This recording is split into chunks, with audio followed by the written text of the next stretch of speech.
Super Dirt Week, racing's biggest party, is all new this year. It's racing, music, camping, and a huge Saturday night finale. See your dirt car racing heroes battle wheel to wheel all week for a chance at glory.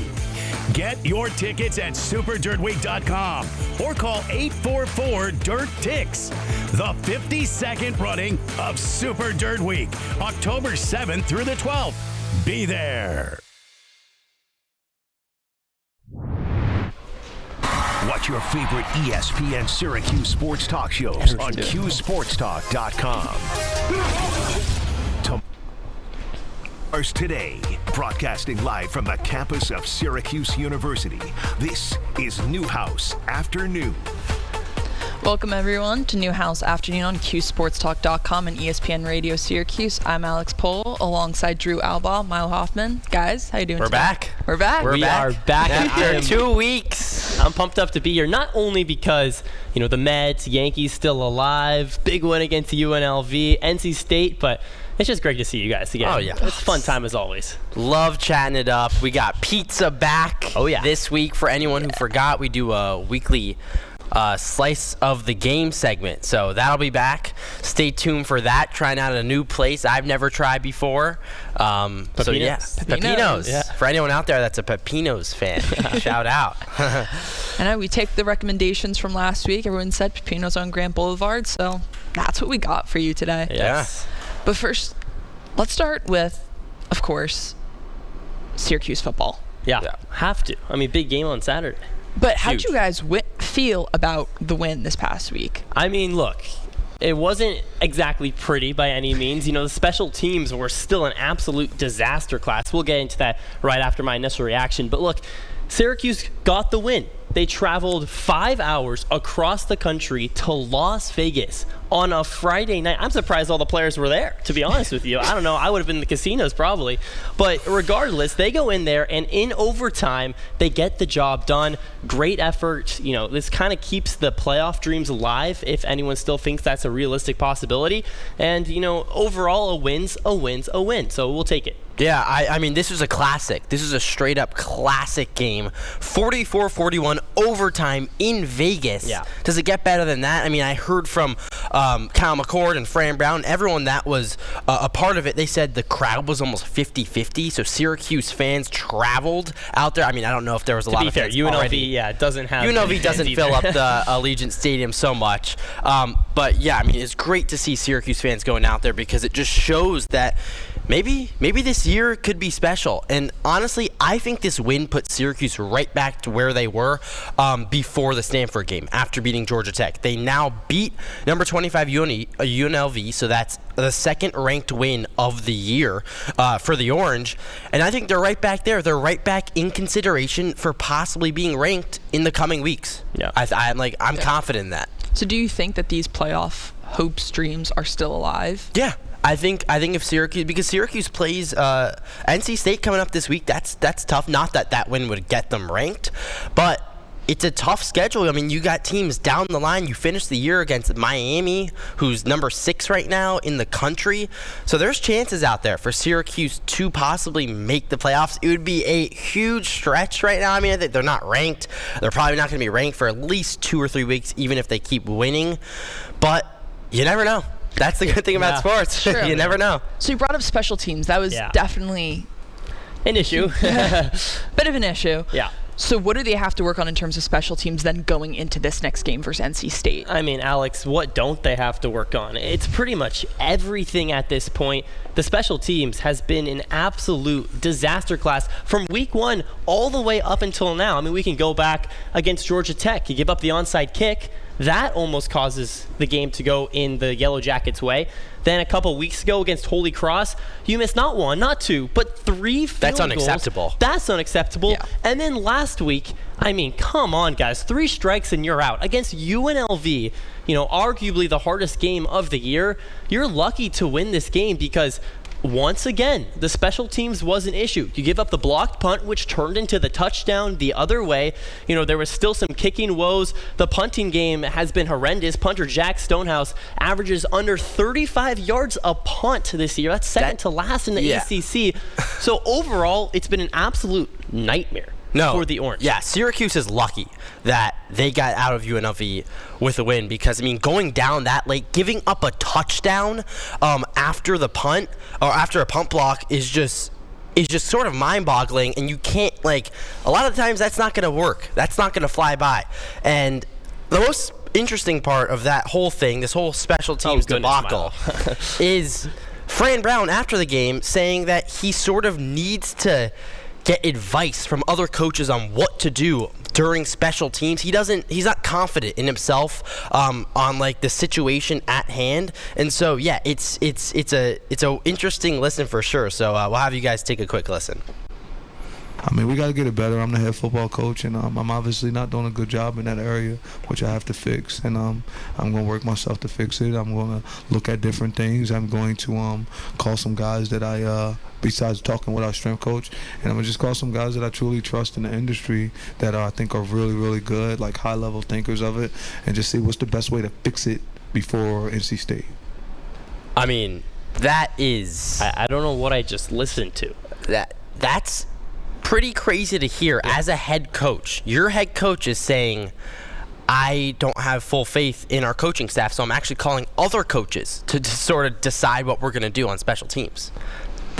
Like, I don't get that. Yeah, I think that especially, as a fan of the Syracuse team, seeing that they have been having this issue with their special teams, we put so much faith into Fran Brown, and it's like he's going to have this amazing season. He is an amazing coach, and then even through the ups and downs, like, okay, he's still great. He knows what he's doing. But then for him to do you think it's worse or better that he in some ways admitted that he doesn't know what he's necessarily doing in that sense? Like, it's better that he's at least taking accountability of like, hey, I'm kind of out of my league in this sense. Yeah. I'm going to go reach out to other coaches. Or is it like, hey, we had faith in you, now you're letting us down? I like the accountability. That's not my problem with the statement. Like, I'm fine with him saying that because at the end of the day, he's right. He's the head coach. It is his fault. The problem I have is you hired James Villano, the special teams coach, in February. And his sole job is special teams. You get 10 plays a game. That's Villano's job. And you have to go outside of the organization for advice. So what the heck's the point of James Villano if he's the special teams coach? That's like saying, oh yeah, Kyle McCord is an absolutely amazing quarterback, but this next week we're gonna talk to some other quarterbacks from Georgia because I just want to talk to them. Like, well, they never said James Villano was an excellent special team. Like, Fran Brown hired James Villano for what reason? To do special teams, and now he's going outside. Yeah, but he never said he's spectacular. You just said Kyle McCord's a spectacular quarterback. Maybe they hired him to just fill the void and not like just stay sort of even playing. Here's my thing: if you have to go outside of the organization, other than the special teams coach, then that special teams coach should be fired. Yeah, that's a valid point. Definitely. I mean, it's always. You go to the math teacher for help. The math teacher can't help you with the homework. Then what's the point? No, that's a good analogy. I like that. Yeah, but at the same time, like, that's not the only thing that Syracuse needs to work on. No, special teams definitely was a big problem, but it wasn't the only problem of the game. Yeah. I mean, you look at Kyle McCord, he's still turning the ball over a little bit. It wasn't the only problem. It was a big problem, though. Not to harp on it. No, special teams was definitely the biggest problem in this game. Because, special teams is just make or break at that point. They're supposed to come up in those small moments that they prepare for. Some of those guys, their only job is the fact that they are on special teams. So they have one job that they know that they're going to be out there for just a few seconds every game, and they don't come up. It's like being a reliever. It's like being a reliever in baseball. You only pitch a certain amount of innings. So if you give up 3 runs in one inning, that's an awful start. Whereas if a starter goes out there and goes 6 innings but also gives up 3 runs, but it's not a good start. It's not even a reliever. It's like if a reliever went in for 1 out. That's the equivalent of how much they actually play. Yeah, no. Special teams is the biggest problem of this team so far. They have 1 out, and the only thing they do is they undertoss to the Shohei Ohtani to let him hit a homer. It's been every single week. It's ridiculous. All right, so you brought up Kyle McCord. Yeah. What does he need to do going into this game? We can talk about Kyle McCord, just he turns the ball over. Like, he's up there in turnovers amongst the ACC. But, I mean, honestly, I'm okay with that. I'm okay. You're okay with that? I'm not. Of course, I do not want Kyle McCord to go out there and throw interceptions, but I think it shows that he is airing the ball out and he's confident. He's throwing for over 300 yards pretty much every game. He's thrown over 300 yards every game this year, which is a Syracuse record, by the way. He's just trying to break that every week. Let's see if he can go the whole year with just throwing over 300 yards.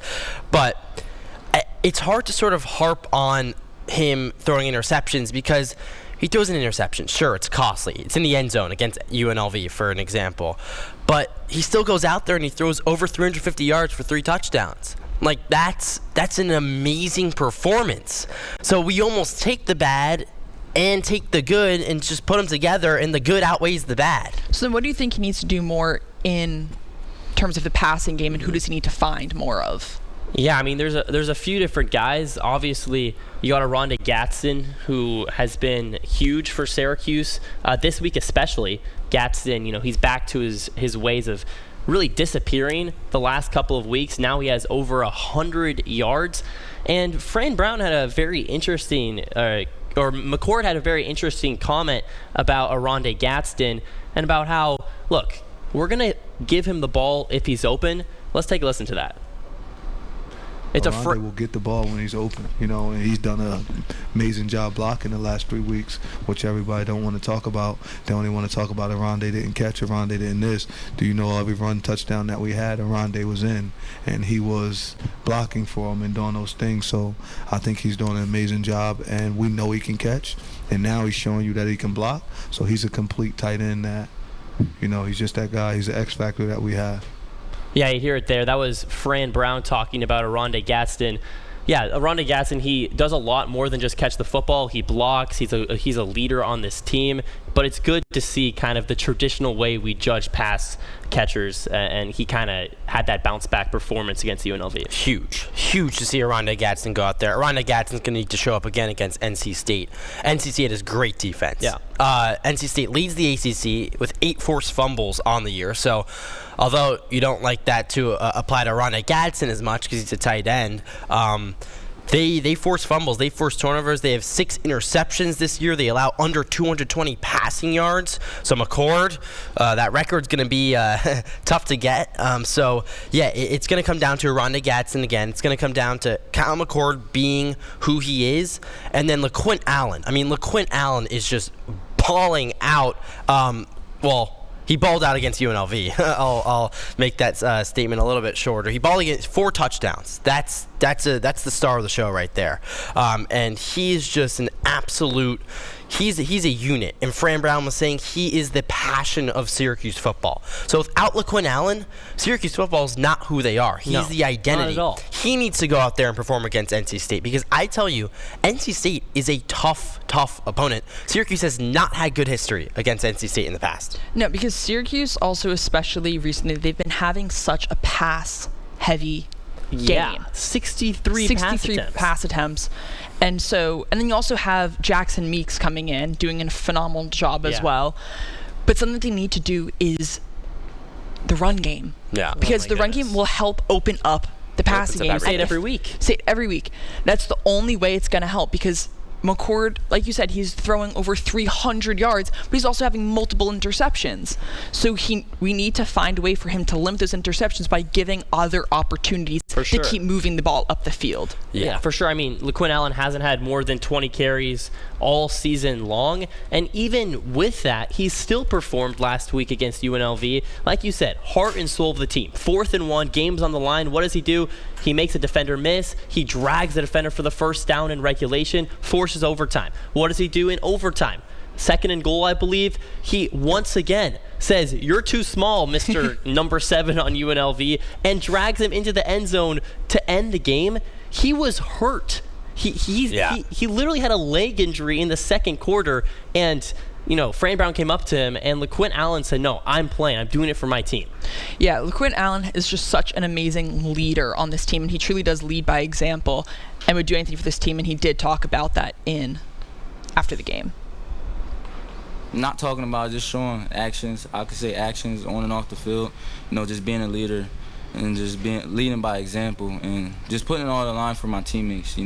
I would die out there for my teammates if I could, but I have to love my teammates.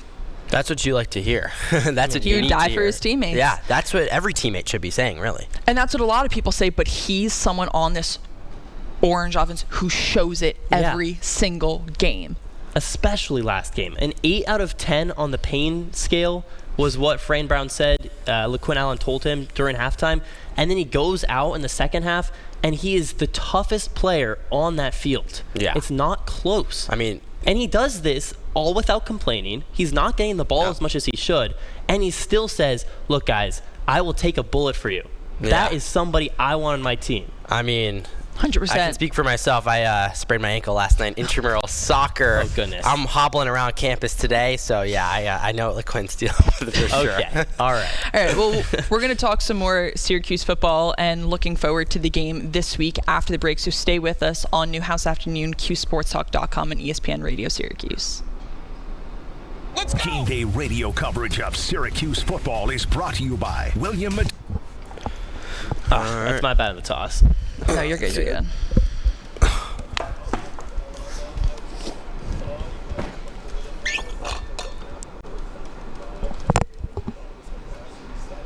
Yeah, no, that's not me. No, that's totally my bad. I knew it was Fran Brown, and then I saw sound 9. I was like, wait, or I saw whatever sound 5. I was like, was it McCord that said that? Anyways, it's fine. We're all good. Yeah, that is weird. He threw the ball 63 times. Yeah, it doesn't get you a post game. Yeah, well, Milo, you talked about intramural soccer. Yeah, how'd your game go yesterday, guys? Alex, this is what happens, right? We it's go a in. nice story. We're up 1-0. Why 1-0. 1-0, as the British say. And we 1-0, like literally 10 seconds left in the half. One of our teammate handballs the ball in the box. He gets a red card. Yeah. Is sent off. We have no sub, so we're down a guy. Oh, gosh. Then they kick a penalty. He misses it, but our goalie, quote unquote, left the line early. I didn't know it was the World Cup. It's intermediate soccer at Skytop. Anyways, so then they re-kick the penalty. They make it. So now we're tied 1-1 right out of the second half. Milo and the goalie like collide or something. He like sprains his ankle. Now Milo's out. So now we're down 2 players in our intermediate playoffs. Oh my So, bottom line, we lost, but Okay. there was a lot of outside circumstance. I got a warning. I almost got sent off. Oh. Yeah. A little fiery, but Uh-oh. oh well, what can you do? Yeah, Milo, my prediction is that Milo did that only because he wanted to watch the Yankees game. It's not. You guys want to see my ankle? You want to see my ankle? It's like this. Actually, right he now. actually refused to get up to go open the I need door. my pizza, or our pizza. Oh my gosh, our pizza. No. He's coming back. He's coming back. Yes. Yes. Yeah. Yeah. Yep. That's exactly what happened. Basically. Wait, let me see. Cut like Excited. It's fine. Right. That looks good. Oh my gosh. I'm really excited. Okay, let's get this out of here. Let's go. Week 2. I actually did. I knew Who who it is was. it? Dude, We're not know gonna who it name. is? We should name drop. Why I didn't not? know who it was. The backwards that guy. yeah. He was chill. He was just very. He was chill, but he gave you a warning. So Well, okay, basically, I was definitely not watching. His name was moral Lachlan. of the story is that the guy is super chill, yet gave a warning, which means Drew was just that Yeah, I was overly passionate. aggressive and passionate that he needed to be given a warning. Well, he said That's what we're learning tend here. to like. he push said it the was bar. an intentional handball for someone who was moving his hands. I don't know. I'm not gonna lie. It was not If you're out there listening, Rob, was it instinct. looks pretty. Oh my god. It looks pretty intentional. Oh my goodness gracious. All right. So Alex, you got this. In the chat, we got some people are just here for Alex. Well, yeah. okay. Happens to the best For of the us. goat, Alex Pohl Oh my gosh, it's Tiger, guys. Who? from Tiger. So Tiger, it's Tiger Munn. He was a grad student when I was a freshman here in Newhouse. So he was a sports media grad student, and he did. No wait, just keep it. But then we don't have to like pass the box. What do you Because then mean? we could be like, Yeah. yes, it is. Yeah, I know it's you, Tiger. Tiger. His name is Tiger. Yeah, his name's Tiger. He Let's- actually was here like let's 2 weeks pretend. ago. That's sick. He's, Syracuse mascot could be the tiger. what? Syracuse mascots could be the tiger. Like, you'd still keep the orange theme. Instead of an orange, it's a tiger. That's pretty sick. But Tiger. Like yeah, the Syracuse Tigers. Tiger, I will deny this any other time if you bring it up, but he's actually killing it right now. So he does sports broadcasting for DC News now, and he's in the sports department Nice. every Sunday, 11 o'clock, and a bunch of other days. But that's the time that I watch it. And ESPN 97.7 and 100.1. what he does. Watch live on sportstalk.com. Tomorrow's broadcasting stars today. Broadcasting live from the campus of Syracuse University. This is Newhouse Afternoon. Welcome back, everyone, to Newhouse Afternoon on QSportsTalk.com and ESPN Radio Syracuse. I'm Alex Pohl alongside Drew Albaugh and Milo Hoffman. It's the You best ready for segment of pizza? the year. Guys, I am super excited. Wonderful time. It's slice of the game time, everyone. And we were taking suggestions last week. We were talking about where we're going to get this week's pizza from. And anyone want to do a reveal? Little Drew? drum roll. Drum roll, please. Pepino's Pizzeria. Yeah. So, 1849 Grant Boulevard in Syracuse, New York. Yeah, we see since 1968. I Ooh. mean, these guys have been around here for a while. They cut their pizza in kind of an interesting way, not the bring it. traditional kind of triangle interesting. cut. It's almost like Interesting. it's like cut in like squares, like a grandma style. But we got, obviously we're trying the pizza, but we also got the slice of the game. Yes. Slice of the game. Which is like our, kind of what we think is the most important thing Syracuse has to do in order to beat NC State this weekend. Who wants to start us off with A, trying the pizza, but also B, their slice of the game? I'll start us off. All right, go ahead, Alex. Go ahead. So I think that the most important thing is similar to what I said last week of Kyle McCord needing to take his time, but this NC State defense has done an amazing job. We talked about it earlier. They have had, Alex is 4 struggling right defense. now. I'm struggling right now. Maybe you need to buy a pizza. I do. 3 defensive touchdowns, 6 interceptions. If Kyle McCord keeps consistent, oh my gosh, Whoa. already eating. You need to wait for your slice. Oh, I was listening to Alex while I'm No. eating my pizza. The rule is you give No, your it's slice. not your the rule. slice, That's not the rule. And then Yes, it you is. take That's not the rule. bite. Yes, Oh, it it's is. great. It's fine. It's whatever. All right. I think because if you guys look at this amazing slice of pizza, for those of you who can't see it, there's complete full cheese coverage over full this cheese coverage. entire thing, which is exactly what NC State does. They have entire coverage of the field. You're putting it back in the box. Oh my gosh. Wow, Alex has With so visceral many reactions right now. interceptions and defensive touchdowns, Yeah. they do an amazing job. And if Kyle McCord keeps throwing the way he has, he does an amazing job with over 300 yards. But the issue is that he keeps giving up interceptions. And this is a team he has to be so careful of. There can't be any holes. And in this defense, they leave no spot uncovered. Just like the amazing cheese on this pizza, which I will now Now you'll take a indulge in. I guess I was in your confused allotted time to take a bite. Wow, these are interesting you. slices. Interesting slices. All right, Milo, Interesting go ahead. What's your cuts. slice? All right, so my slice of the game going into NC State is Trevor Pena. I think Trevor Pena needs to show up like he's really been doing all year, but I will say, yardage-wise, he's dipped just a little bit the last 2 games. And at UNLV, he went 8 receptions for 67 yards. And then against Still a good performance. Still but a good yeah. performance. Great performance, really. And then against Holy Cross, he had 4 receptions for 49 yards. He did score a touchdown, but it was 4 receptions for 49 yards. Now, I think NC State is going to take Aranda Gadsden out of this game, the best that they could do. They're going to try to isolate him. They're going to double team him. They're going to try to say, hey, Aranda Gadsden's your best weapon. We need to take him out of this contest. LaQuinn Allen's on the run game. So LaQuinn Allen's he's going to get the ball a lot. I think LaQuinn Allen's going to be getting the ball more this game than he has in the past just because NC State's such a good passing defense. Yeah. So I think Trevor Pena is going to have to sort of hold a lot of the weight in the air 100%. game. And so he's been doing that all year long. Trevor Pena is one of the best wide receivers in the conference so far this year, and he needs to continue to show that against NC State, because when he's on, Syracuse's offense is so much better, because it makes it, as Drew passes me my interesting slice, it's a rectangle for anyone wondering on radio. All right, let's finish the play here. Well, don't pass me my slice in the middle next time. Trevor Pena needs to show up. He's my slice of the game. And really, you can make the argument Trevor Pena has been really the Orange's slice all season long. Yeah, He's been the guy who showed up time in and time again. He hasn't really had games. I mentioned these last two. Still good performances, though. He hasn't had those games like LaQuinn Allen, like Aranda Gadsden, where they sort of just disappear a little bit. So I'm going to go and take my bite. All right, Alex, before I go with my slice of the week, you've had an opportunity to taste it. What's your feeling from Pepino's? As I just took a bite, thank you. Yeah. It's delicious. Yeah.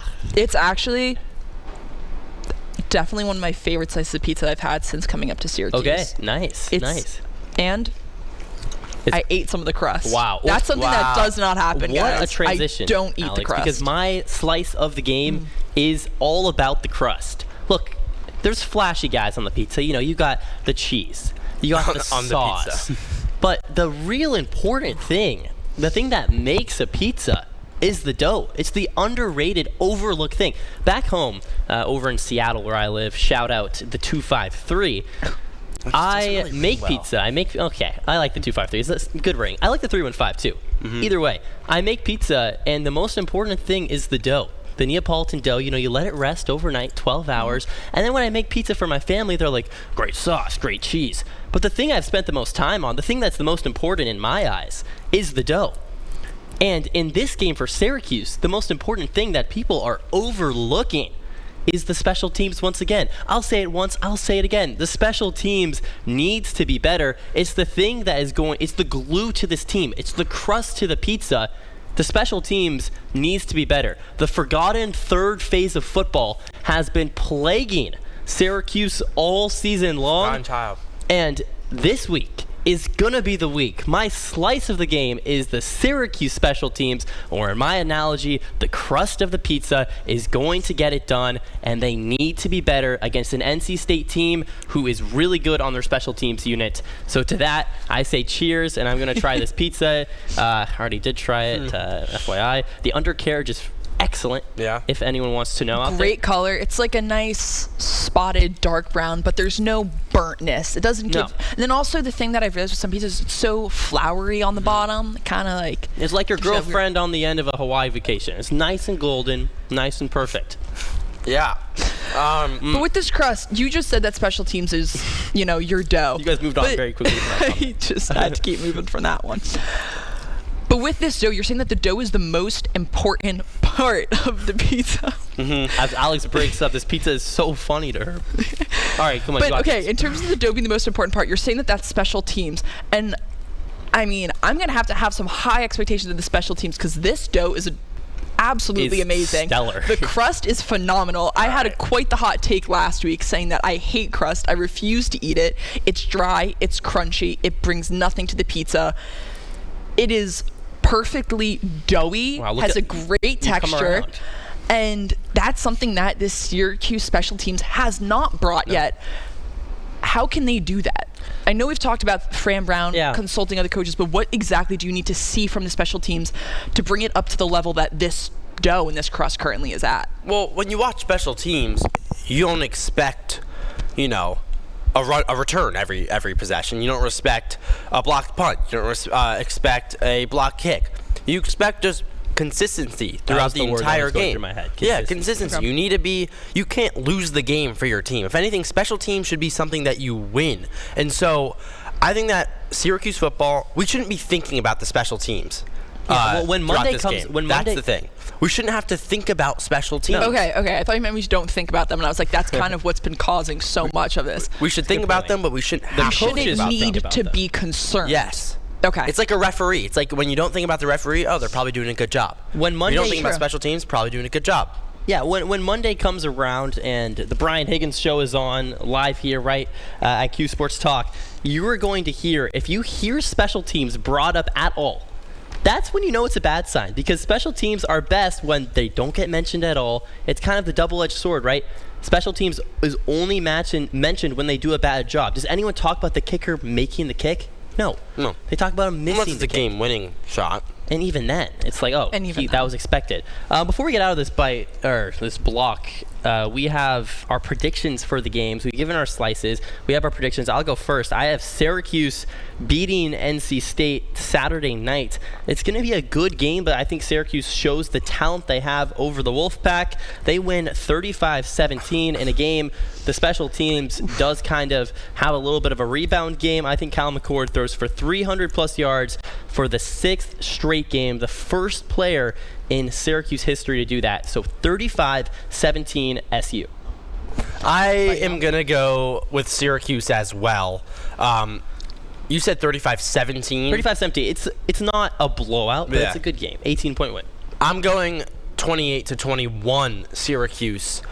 Because you got a nail biter. Oh, yeah, I got a nail biter. This is going to be a nail biter. We have NC State with their quarterback situation right now. Their quarterback has gone down with an injury. Yeah, prayers up to him. That was a hit. Yeah. That was for sure a hit.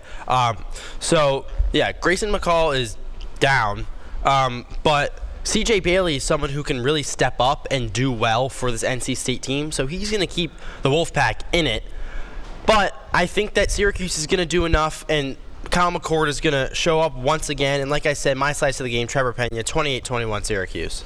I'm going to go 28-24 Syracuse. Okay, so you're even closer than Milo. Even closer because of how skilled the NC State defense is. Yeah, they're good. And especially they do a great job in the passing game, and that's something that we've been struggling with because of how frequently Kyle McCord passes the ball. He does an amazing job, but because of him passing it over 60 attempts per game, that's just increasing the potential for there to be an interception or even a pick six, which is something that this NC State defense is great at. Yeah, That's my concern. I can totally see that. I mean, look, we didn't get mad at Kyle McCord for throwing picks all we want, but if you put the ball in the air 63 times, one of them is bound to find the other team. So stay with us after the break, because we're going to do a couple more hot takes, including Syracuse, and then going into some professional sports as well. So stay with us on QSportsTalk.com, Newhouse Afternoon, and ESPN Radio Syracuse. This is Orange Nation. We had this old dresser in our... Thank you. That was an interesting...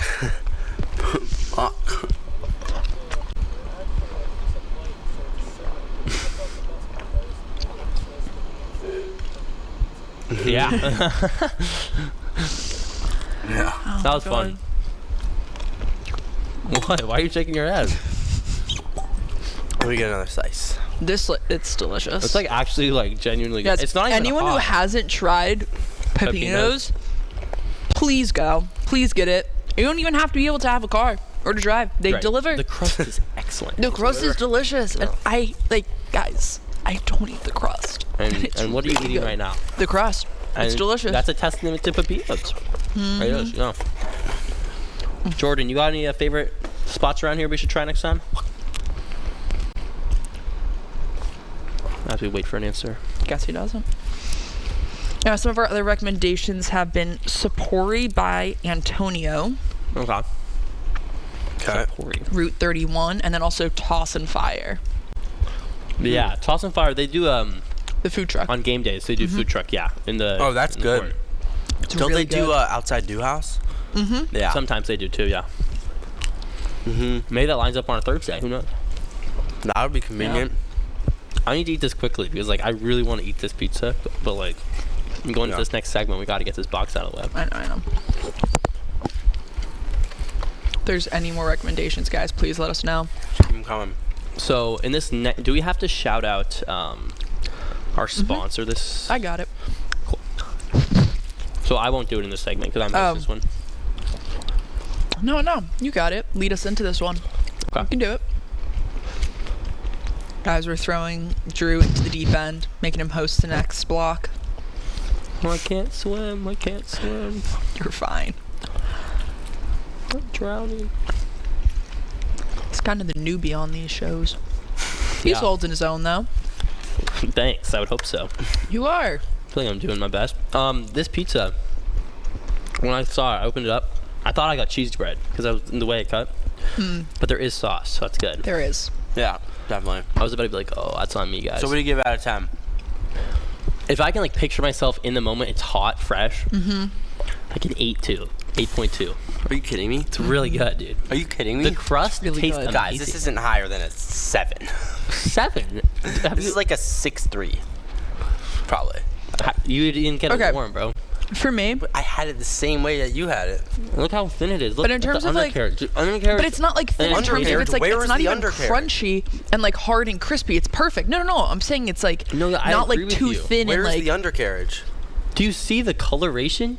Yeah, but I need some flop. Milo, did This you is even perfect. hear my, It's my perfection. analogy? What was your analogy?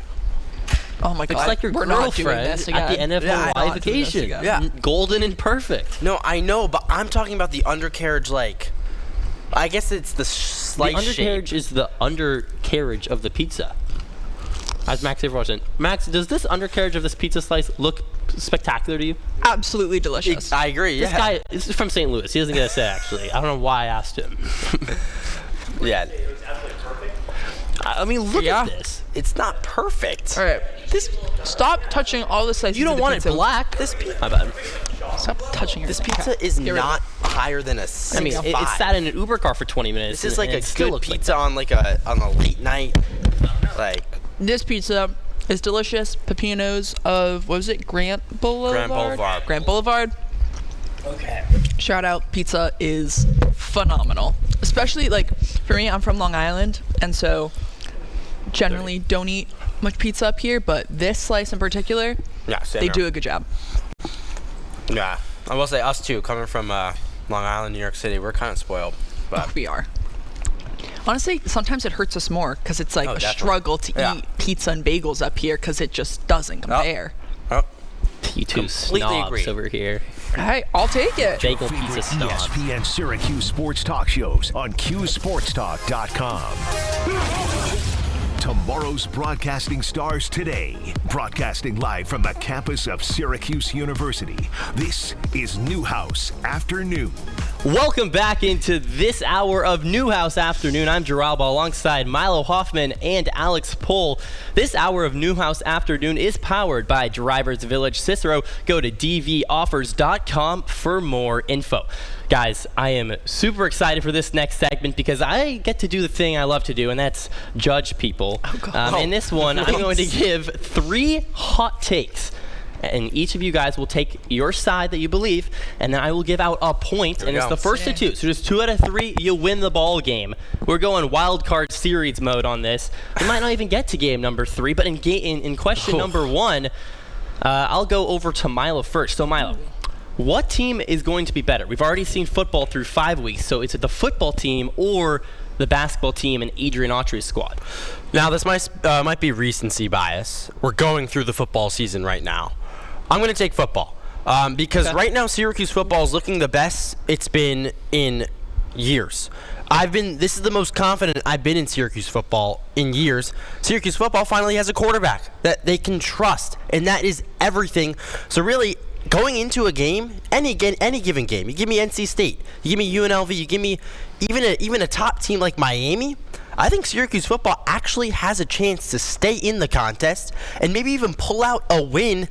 I don't feel the same way like that for basketball. I know Syracuse basketball last year had a couple upsets, but it's not the same feeling because you don't have like a quarterback guy. You don't have a leader like Kyle McCord on the basketball team. You got a bunch of young guys coming in.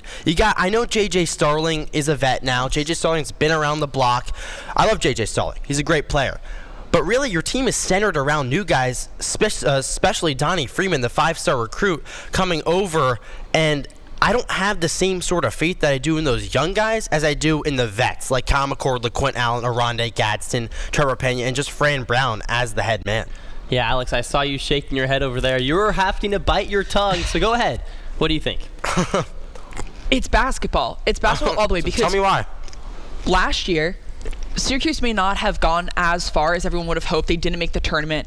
Okay, I get it. But at the same time, it was the first year of the Adrian Autry era. We're in year 2 right now with practically a brand new team. We lost so many players, about 7 guys, multiple people to the transfer portal. We had guys graduate. Now it's a huge turnaround, kind of like a full 360 over here, but you're still holding on to players, like you said, J.J. Starling, who did an amazing job.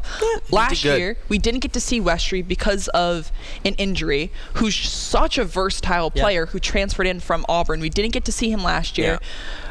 Coach Autry just spoke recently, and we're going to be able to see him this season coming off of that injury. First time we're able to see him, and he's such a versatile player that can play so many different positions on the court and help lead this team. And then on top of it, we have so many transfers that came in. So you have like Jair Davis, you have Eddie Lampkin, you have... He's a big guy. big guy, which is something we haven't had before. We have guys that are tall, but we don't have big players who take up space on the court, and that's what he does. We have also Lucas Taylor and then Donnie Freeman. So many amazing players, and then especially going back to Eddie Lampkin, he had 9 double-doubles. He led Colorado with 94 offensive rebounds, which was like, he was their number 1 offensive rebounder. Then he was a top defensive rebounder with 166. He does a great job on the boards, creating space and being able to maintain the ball and get it back to his teammates. And that's where he's going to have the biggest impact for this team. Yeah, no, listen, guys. I mean, bottom line, we live in a Syracuse era where both these teams are pretty good, and that's something to definitely feel good about. This year, correct. However, Alex, you kind of started off. You said there's so much turnaround with this basketball team. I've seen the football team be able to succeed. They're 4-1. Yeah. I haven't seen the basketball team. So although I think the ceiling might be higher, I'm going to have to give Milo the point on this one. So Milo, you're up 1-0. You could definitely prove me wrong. Alex, I hope you do. I'm more of a basketball guy than a football guy. But right now, Kyle McCord and them boys are rolling. And Syracuse is more of a basketball school than a football school. So, I mean, if you're talking about Cuse, you're talking about basketball. Historically. Yeah. Well, I mean, you just mentioned basketball. Question number 2 is about basketball. We got a couple of, pretty good coaches for the 2 basketball teams. We got FLJ or Adrian Autry. So who do you got? Who's the better coach in the 3-1-5? Alex? FLJ. Yeah. FLJ? Hands down.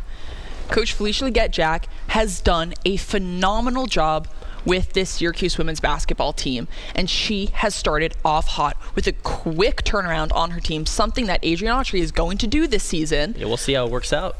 And it will. Just argue for both points.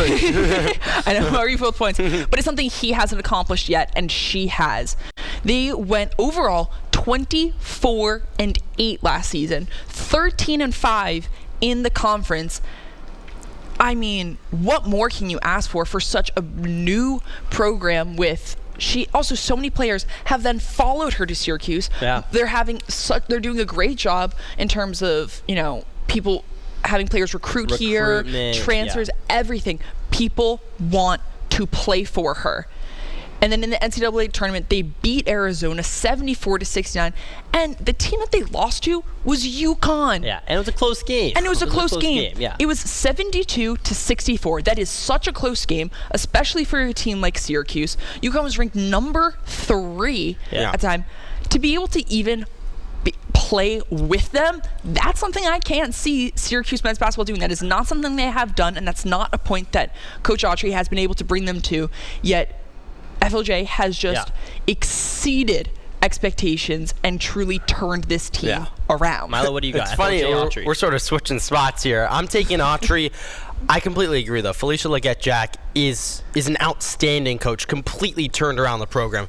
The only reason I'm going Adrian Autry is because he's following up Jim Boeheim.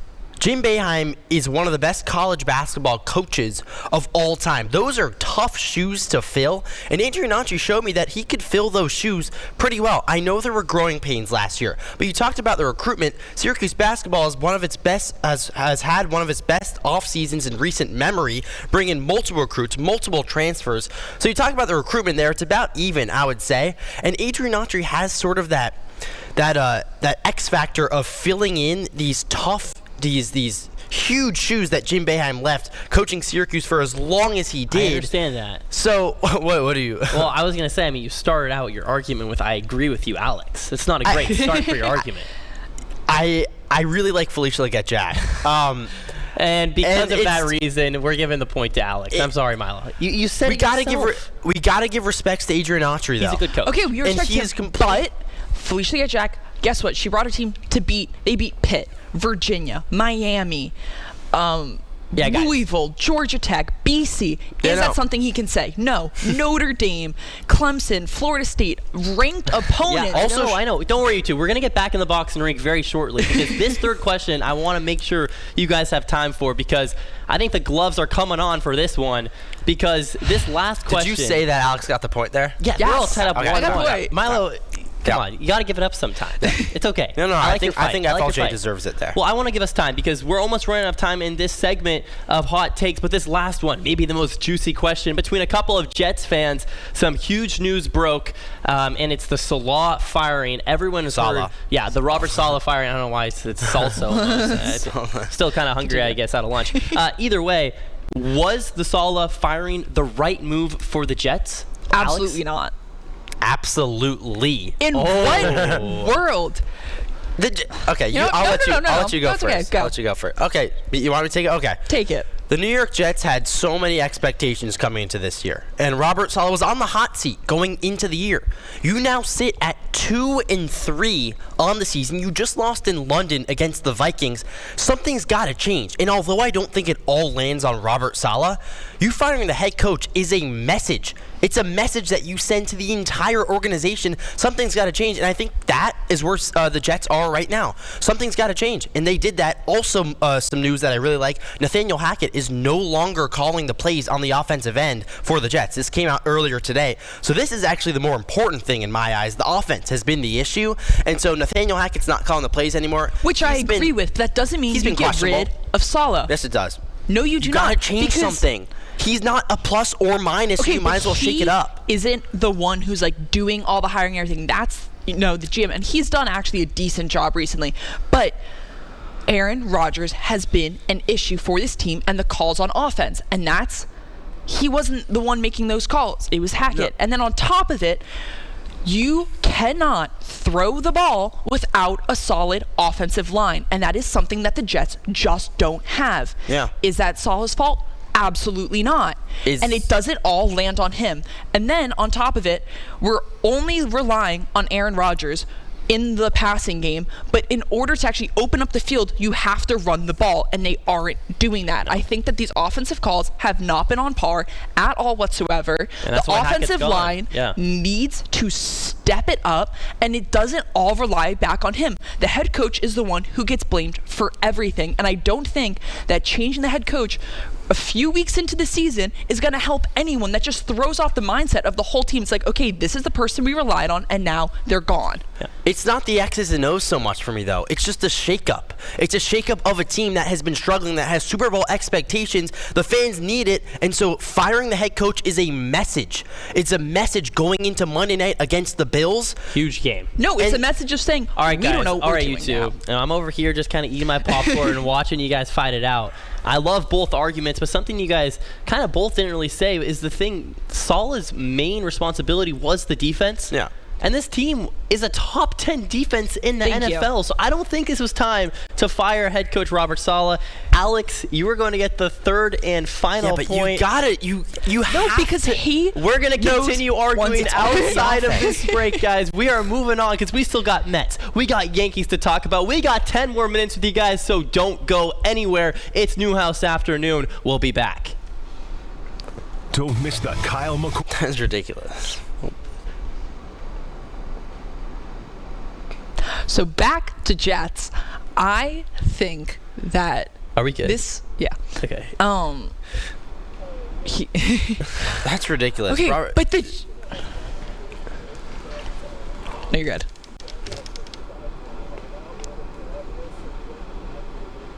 Like 2 minutes. Yeah. Yeah. Oh wow. That's fine. So we literally just quickly, very quickly. We're good. It's Yankees done. Yep. 30 seconds each. Alex gets out of there. I got you. All right. Okay, but you guys just want to stop yapping. because like you just said, Robert Saleh is in charge of the defense. That's his The specialty. defense is going to be just as good because we still have Jeff Ulbrich, who's taking over as the interim head coach. Okay, but that doesn't help us in any sense because Saleh is one of the a better defensive person. coaches He's a with better the defensive Niners. coach. Exactly. With the Niners, he comes in knowing defense. He's running this team, and the offense just isn't stepping it up. But the defense is killing it. Now you get rid of him, just bring a different defensive coach into that head position. That's not going to help you because the defense is going to stay the exact same, if not go down, because now Ulbrich isn't going to be just paying attention to the defense anymore. He's going to have to focus on the whole team and the offense. So it takes focus away from the defense, which is the one thing that we were actually doing good at. That's not true. Which The then defense is still going to be fall just as down. good. No, It's because still gonna be they just as might good. slip down because you don't have him giving them his full attention anymore. You know what this did? This gave us what we wanted, actually. The firing In of what Robert, world? The firing of Robert Saleh made Nathaniel Hackett not call the offensive plays anymore. You don't follow Robert Saleh, Nathaniel Hackett's still calling the offensive plays going into next week. Without the firing, that never happens. Jeff Ulbrich never does that. He's the interim coach. He literally changed the offense just now.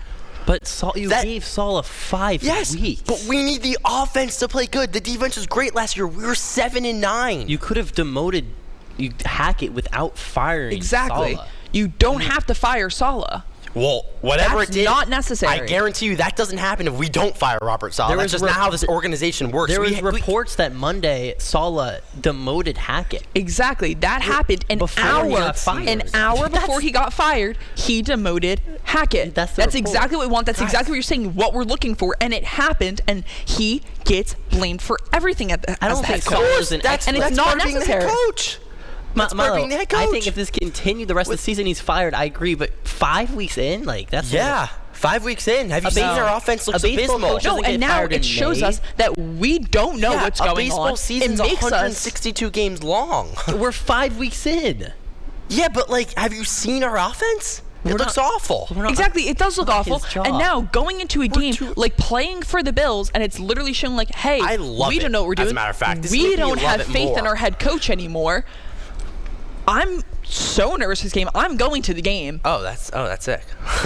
Yeah, I'm so excited. But now I'm a little you're bit less going? excited. Yeah. Oh my God. Monday Night Football, guys. Yeah. Is it up in Buffalo? No. No, it's at MetLife. Oh, you're going all the way down? Without the That's cool. firing, I live in Long Island. Oh, it's some fall break. Fall break. without the We're not firing, leaving. That's why I'm like. Oh, you guys are saying? Yeah. without the firing of Robert Saleh, Nathaniel Hackett's still calling the offensive plays, and No, the defense he is isn't. still going to be good. We have the players. But we now, have the players. It doesn't Ulbrich fall isn't paying all on full the, attention to it them doesn't anymore. fall all on the We should have coordinators started and the this block coaches. way earlier because this We is have ridiculous. players. It's not like you get rid of Robert Saleh and Quincy Williams is all of a sudden going to be an I'm not awful saying you're wrong linebacker. in every not saying degree. you're I'm wrong. just saying there's It wasn't not saying you're 100% saying I'm wrong. necessary. it's 5 weeks in. It was necessary. It was not necessary. I love it. It was not necessary. I'm super excited for the Bills game now. I would have been. I I was less. excited. Now I'm more concerned No, for the it's game. the opposite for me. The No exact chance. opposite. No The way. Exact opposite.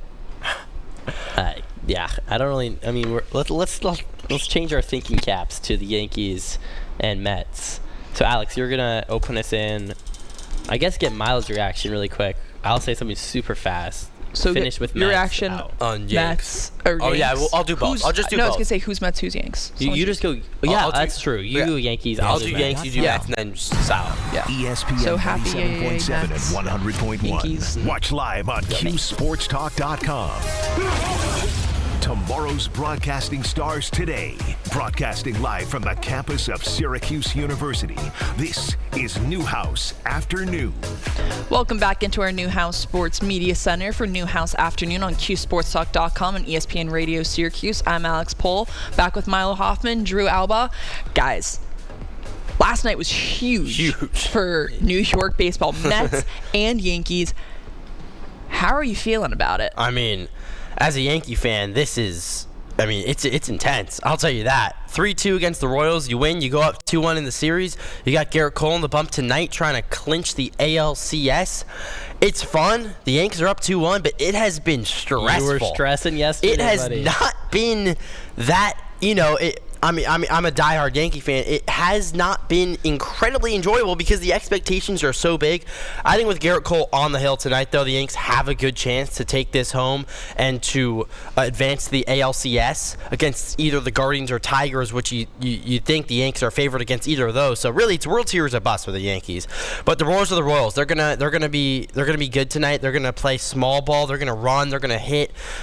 So it's gonna be close again. It could be a similar 2-1, 3-2, 4-3 type of score. And now, Drew, Mets. Yeah, the Mets. I mean, look, Milo, the Yankees, they got the job done, but even to the more degree, the Mets, they clinch an NLCS berth. The Mets, Francisco Lindor, $341 million investment, cash, money. All of a sudden, that, obviously Francisco Lindor has been amazing as a Met, but now all of a sudden, that isn't an overpay, though, just because of one swing of the bat. When you rely on guys to get it done, it's Pete Alonso and it's Francisco Lindor, two guys that have gotten some criticism from Mets fans for good reason, but in these last two series, when push comes to shove and you need someone to come through, who does it? It's Pete Alonso and it's Francisco Lindor. Last night, Lindor with the go-ahead grand slam, and that's all the Mets needed.